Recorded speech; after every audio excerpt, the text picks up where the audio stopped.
Hey guys, hello and welcome back to my vlog. This is Kshitij, aka the Rustic Wanderer. In today's video, I'll be answering some of the most frequently asked questions, so let's get started.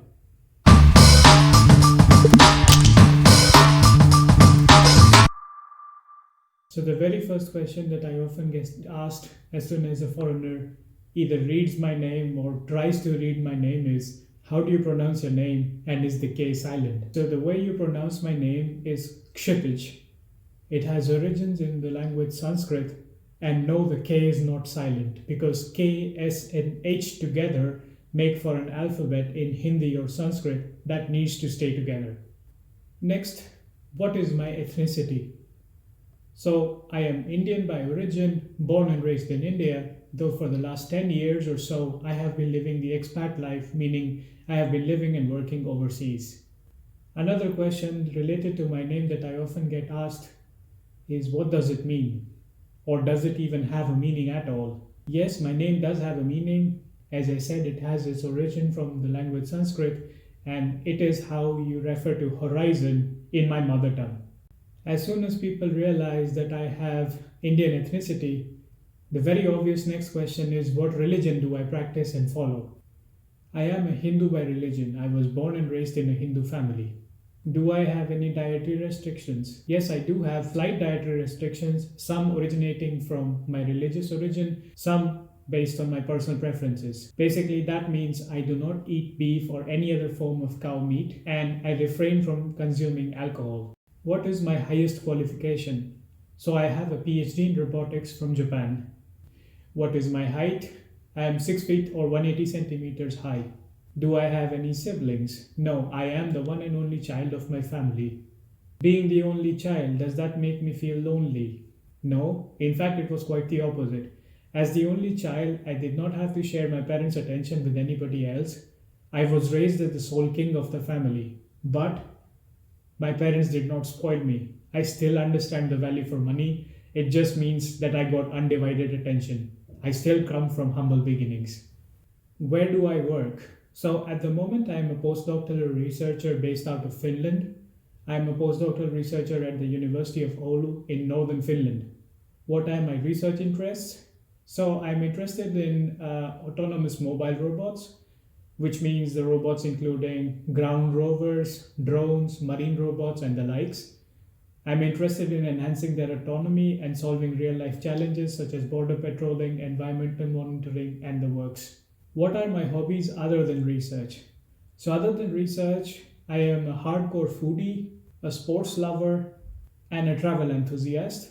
I love trying food from different parts of the world. And in terms of sports, I do a lot of sports. Of them, I focus very seriously on Taekwondo. I've also recently started learning horse riding. And other than that, I never say no to any sports invitation that I get. How much of the world have I seen so far? So I have explored 25 countries spanning 4 continents so far. Unfortunately, owing to the COVID restrictions, I'm currently stuck in my house, but when the traveling resumes, I will start exploring the world again. Who do I turn to for advice? So, normally for advice, I look up to my father. He's a counselor and has a lot more life experience than I have. So, he always helps me out. And when he doesn't have the answer to my problem, I always turn to myself. Because I am the one facing this situation and there is no one better to understand the problem than myself. Have I ever been involved in a traumatic car accident? Well, thankfully, not directly a traumatic car accident or any major car accident for that matter. But we did have an incident while I was a young kid, which, if memory serves me right, was just an aggravated misunderstanding. So it appeared that the other party felt like my father was in the driving seat at the time, and the other person felt like we grazed their car, which was not the case, to be honest. We never went past the car. We don't even know what car they had. Our car was in perfect intact condition. Somehow that person felt that we grazed his car. He got furious. He came charging at us, took out a stick and smashed our front windshield. That was as close as it got to a close call. Minor accidents, well, they are part of the package because when you're driving in India, it was bound to happen at some point or another. Do I go for saving money or spending money? So my motto is simple. I lead a very minimalistic, simple life. not a big fan of shopping, which would come as a surprise to many people because the way I see it is I'm a very good shopping companion. So if you want to bring me along to be your shopping buddy, I'll be there very patiently. I let you spend hours and hours going back and forth, getting confused, and then dropping and picking between things. I would never complain. I would never make you rush. I would even give you my opinion when asked for it. When it comes to shopping for myself, I somehow absolutely hate doing it, which actually I have started to see it as a good thing because now I can conserve a lot of money. The only thing that I spend on is travel and food. What is one of the best ways to win my heart? Well, I always like a person who's kind and generous, but also if you give me mangoes, they are my kryptonite. You will win me over. What is my life's motto? Over the years, I've come to understand that everything in life has a price tag attached to it. It's the amount of price that varies with situation. So I have started to lead a minimalistic life, not getting attached to people, places, or things. And since then, life has been going on very peacefully. Am I a cat person or a dog person? In general, I am an avid animal lover. From horses to cats to dogs to elephants, I love animals of all shapes, sizes. Um, but when I was a kid, I still remember I've had these two incidents with cats that has started to make me hate them in some sense. Now, don't take me wrong. I don't go aggressive when I see cats. I don't torture them. I don't react to them. I just walk away when I see a cat. But what had happened back then was I had rescued few baby birds that had fallen off of their nest in a tree that we had in the house. And I was trying to rescue them when suddenly a cat came in out of nowhere, whacked the cage open, and ate the birds right in front of me. And I was furious at that time, but I couldn't do much. And the second incident that I had, for which I almost lost my eye, I still have a birthmark there because of that. Not a birthmark, a scratch mark actually from a cat's paw. Was when I was still a toddler, and my grandma has to have this black wild cat that used to go in and out of the house as she pleases. I was just crawling around my mom when she was working in the kitchen, and suddenly these cats decide to go all crazy on me and whack me in the face. Which is when I realized that the cats are like not something that I've come to like much, and that made me a dog person since then. So I'm definitely a dog person now. Am I in college? Well, yes and no, because I'm not pursuing a degree per se. I'm already done with my degree in education in that sense, but I'm still in the researcher, and as an academician, I will always be in university, just moving up the ranks. So right now, I'm a postdoc. Family or friends? Well, I would always keep my family first. How old are you? So at the time of recording this video, I'm 28. What's the farthest that you've been from home? Well, this is a difficult question because I have traveled quite a bit of world, and not all of the trips started from home per se, and most of the trips had a different starting and ending destination. But I can tell you the longest flight, the long haul flight that I have taken was from Helsinki to Singapore. That was about a 14 hours direct long haul flight, which has been the longest flight that I've had taken in my life so far. Was quite an experience. What's my favorite way to relax? So if the weather outside is nice, I would prefer to put up my hammock, take a book with me, sit in the hammock, and get some bite snacks that I can munch on while I'm reading a book and enjoying the nice weather in my hammock. That's my way to relax. For when the weather is bad and freezing cold, like it is right now in Finland, it's dark, it's sub-zero, then I would just like to stay in bed and do nothing. I just want to shut my brain and close my eyes and just relax. Where do I see myself in 10 years? So hopefully in 10 years' time, I would have had a chance to settle down with a nice, happy family, start my own family, move up in my career, move up in the ranks in academia for that matter. Hopefully by that time I would at least be either close to or have gotten a tenured position as a professor in a university of my choice. Um, Hopefully, I will still get to continue to living abroad because I'm learning a lot as I get this exposure to interact with people from different cultures. Also, when I get some free time, I do some part-time gigs as a web designer, developer, SEO consultant. So I would like to see that idea scale up into a business over the next 10 years. So let's see where I get there. Something that I crave a lot would be mangoes from India. The good thing about the mangoes from India is that there are so many different varieties, and I still remember my mom used to call them mango pajama parties, or something on the similar lines when it was the mango season, where we used to bring like bucket loads of mangoes every time, stuff the fridge and fruit baskets with mangoes of all different varieties. And before lunch, we used to just soak them in water and just eat, I don't know, countless mangoes. So my main course proportion started to drop as the mango season started to reach its peak. And that used to be my best memory. I still remember there used to be one society where we used to live where we got like this mango pajama party we organized for the entire society, and we ordered like truckloads of mangoes, and trucks were standing inside the society, and you just go get your mangoes directly from the truck, and there was no stopping anybody. It was like you go all out and eat as many as you want. That was an amazing feeling, and that's something I really crave because overseas I've only seen this one variety of Alfonso being imported, or maybe one or two other varieties from India, but the choices are very limited, and the varieties that are not imported in bulk are also quite expensive.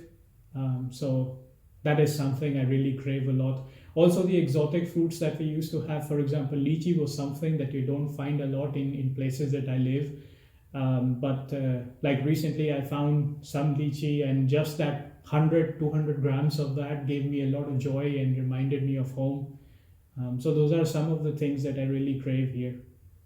What is my usual bedtime?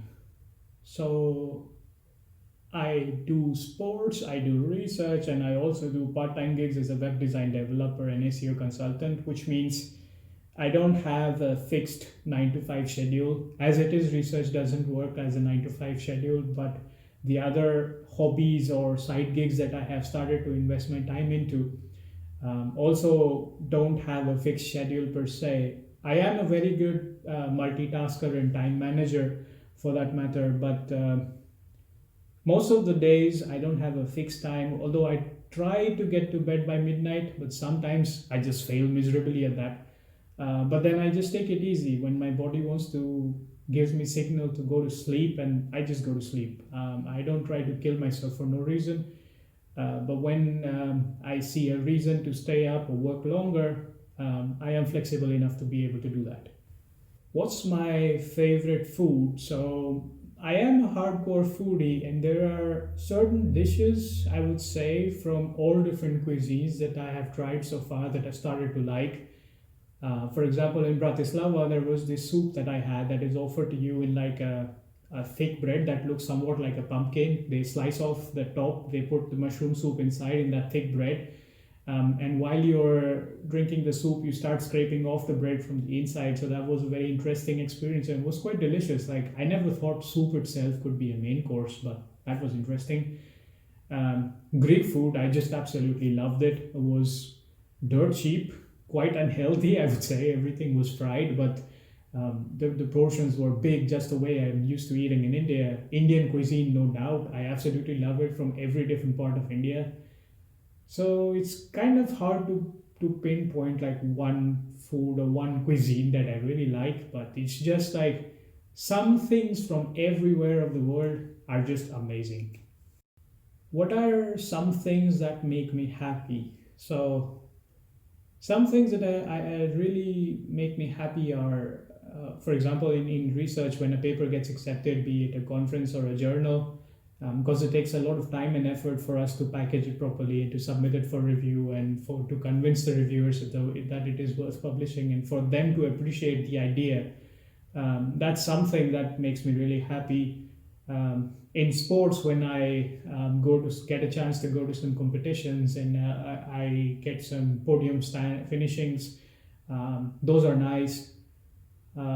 in my side gigs, when I get positive feedback from my clients, be it that I was able to help their business, or be it that I was able to just hear them out, or anything big or small, like anything that makes them happy makes me happy because my time and effort was worth it.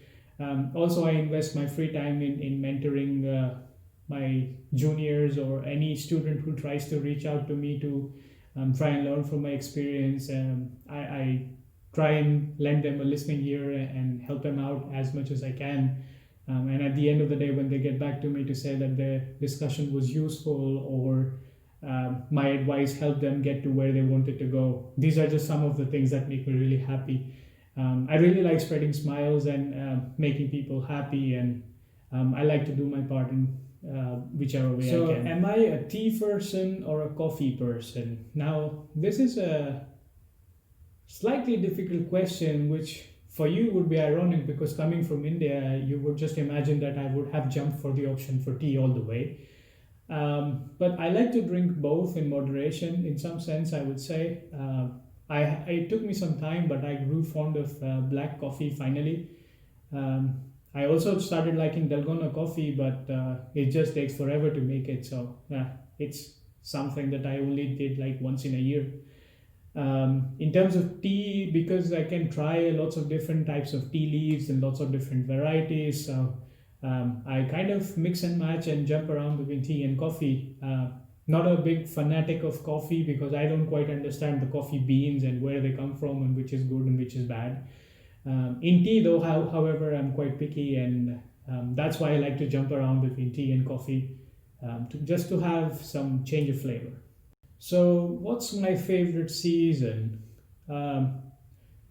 I somehow hate both rainfall and extreme cold. Other than that, I'm quite comfortable with almost every season. And the other worst combination that I like is this in hot and humid places by the seaside, where you have 98% humidity and 30 degrees, which feels like you're always sitting inside the oven. I am okay with extreme dry heat because I grew up in a place like that. That's totally fine. But somehow this combination of extreme humidity with heat, or crazy rainfall, or even like those sporadic bursts of rainfall where you have just like a few droplets coming now and then, where it just raises the humidity, and in winters it just makes it even colder and makes everything wet. I kind of hate that. And extreme cold, like -30, -40 kind of temperatures, are something that I'm not a big fan of, because I have to think twice before I'm going out, and I'm more of a person who just takes your bag and just go out. I don't want to think twice before I'm going out. So yeah, that was about the seasons.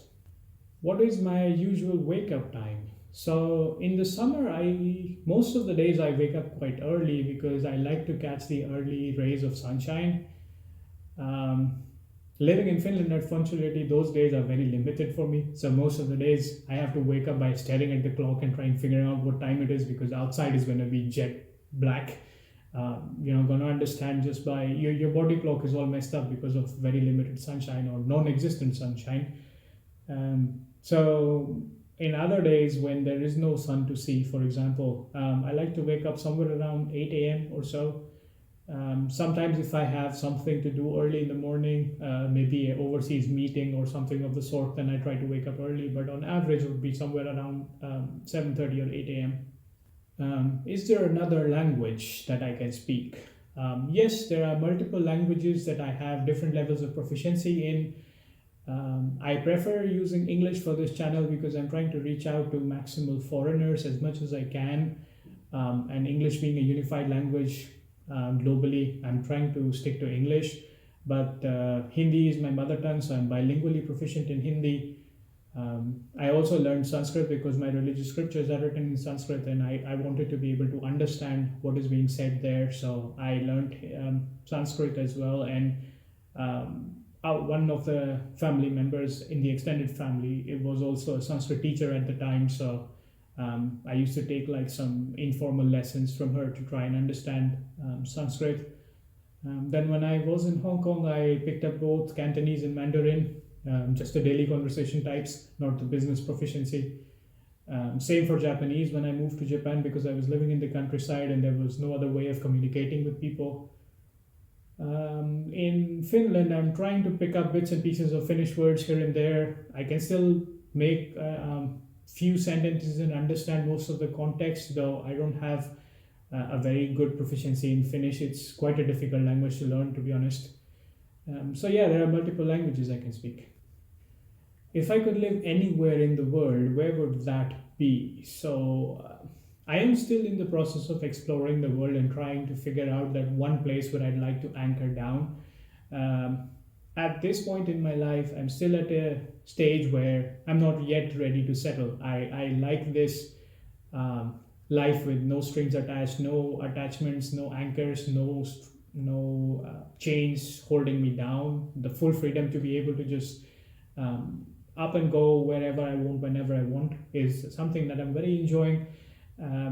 But this couple of things that I look for in a place to settle down would be easy access to nature. That was something I really missed while growing up in the places where I grew up in India. Was the air is polluted as it is, and then the amount of nature that you have easy access to is quite negligible, which is something that is in a lot of abundance here in Finland, and that is one thing that I really love about this. Like, I just want to go out for explore out a little bit and then just be in the nature, just like that. I don't want to do a road trip like from 500, 600 kilometers away just to find a jungle somewhere or just to find a water body. So if I had easy access to something like that, then life would be golden. Alright, guys, that were some of the most frequently asked questions that I tried to answer to the best of my abilities. If you still have anything else that you would like to know more about me, be sure to comment down below and follow me on Instagram so you can follow along with my life journey. Be sure to like, share, and subscribe to my channel and share it with others who are looking to learn more about India or to get to know about the life abroad in general. I hope you like my content. Keep loving, keep supporting. This is Rustic Wanderer signing off.